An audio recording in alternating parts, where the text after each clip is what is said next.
आज पालकमंत्री म्हणून पहिली बैठक घेतली आहे, काय सांगाल? काय मुंबई शहराची डीपीडीसीची आज बैठक झाली.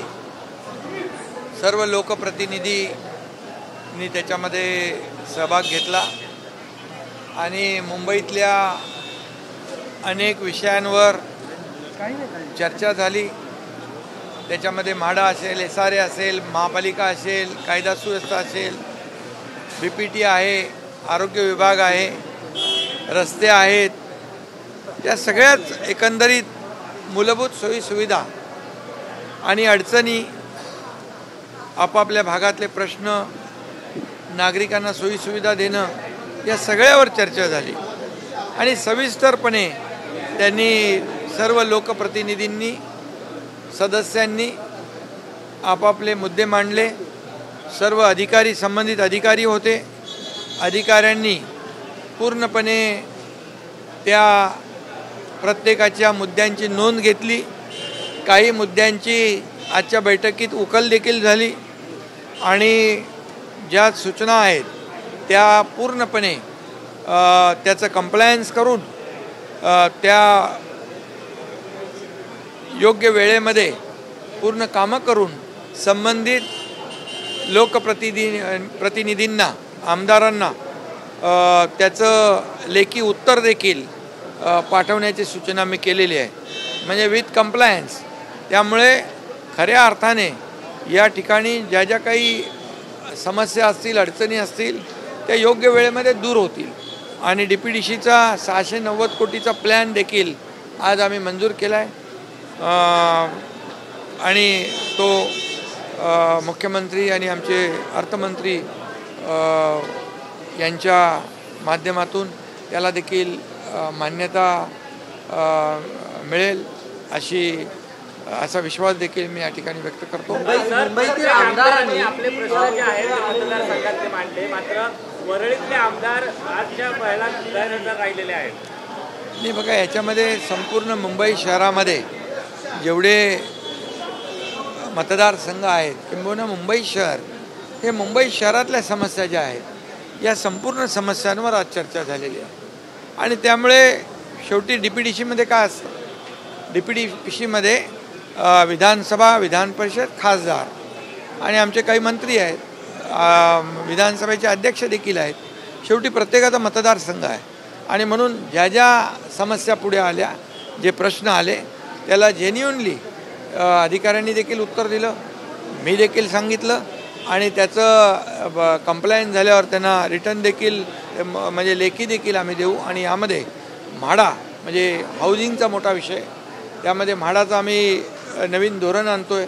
अफोर्डेबल हाऊसिंग आहे, त्याच्यामध्ये अफोर्डेबल रेंटल हाऊसिंग आहे, वर्किंग वुमन हॉस्टेल आहे, स्टुडंट हॉस्टेल आहे, सिनियर सिटीजनसाठी आहे, गिरणी कामगार आहेत, त्याचबरोबर पोलीस आहेत, डबेवाले आहेत. या सर्वांसाठी या नवीन पॉलिसीमध्ये त्यांचाही अंतर्भाव आम्ही करणार आहोत. आणि जे रखडलेले प्रकल्प, मी आज देखील म्हाडाचे काही प्रकल्प रखडलेले त्याच्यावर पाहणी केली, स्वतः विजिट केली. तर मुंबईतले रखडलेले प्रकल्प जे मार्गी लावण्यासाठी वेळेमध्ये ते पूर्ण करण्याचं, कारण 20-20, 25-25 वर्षापासून लोक घराच्या बाहेर आहेत, त्यांना भाडंही मिळत नाही आणि ते मुंबईच्या बाहेर त्यांना लांब, अगदी बदलापूरपर्यंत, इकडे नाला सोपाऱ्यापर्यंत राहायला जावं लागतं आहे.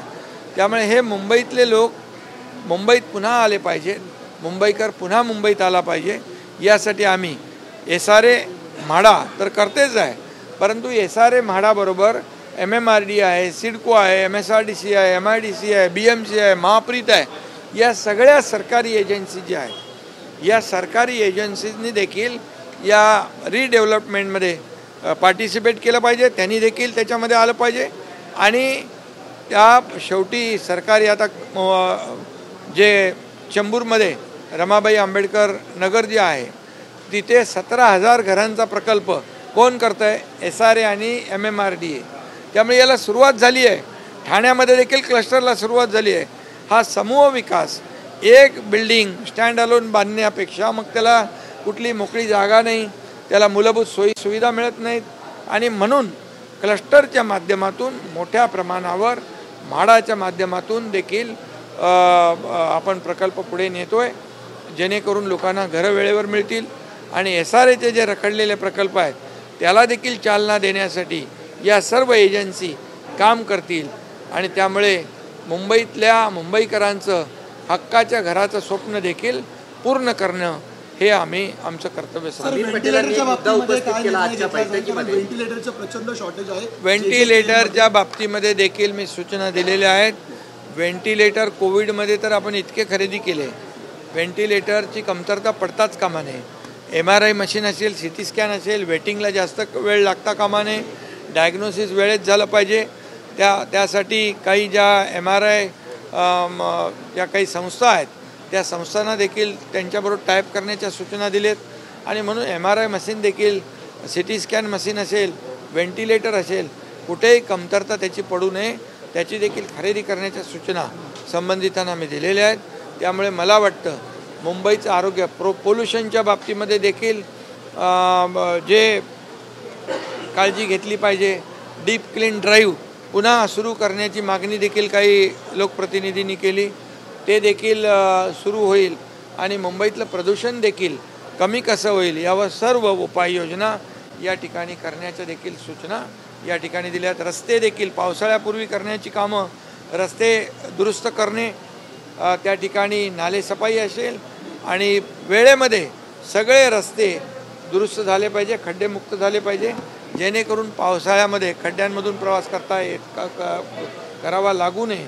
त्याचबरोबर काही फ्लायओव्हर्स आहेत, या फ्लायओव्हर्सवर देखील रिसर्फेसिंग करण्याच्या सूचना दिलेल्या आहेत, जेणेकरून लोकांना त्रास होणार नाही आणि वाहतूक कोंडी होणार नाही.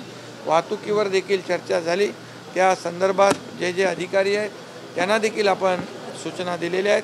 फुटपाथच्यावर देखील चर्चा झाली, हॉकरच्या बाबतीमध्ये देखील चर्चा. सगळ्यांनी मुंबईकरांना कुठलाही त्रास होणार नाही यासाठी प्रत्येकाने शिस्तीने काम केलं पाहिजे, अशा प्रकारचा निर्णय आजच्या बैठकीमध्ये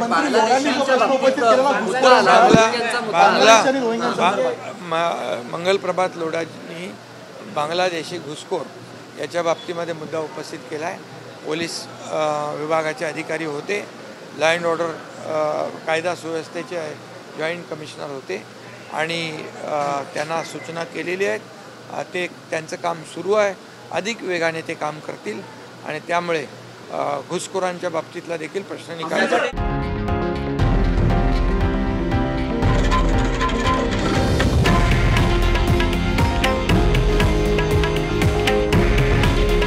हे आहे देशातील नंबर 1 न्यूज नेटवर्क आणि आपण पाहत आहात TV9 मराठी. काळजी तुमची, हित महाराष्ट्राचं.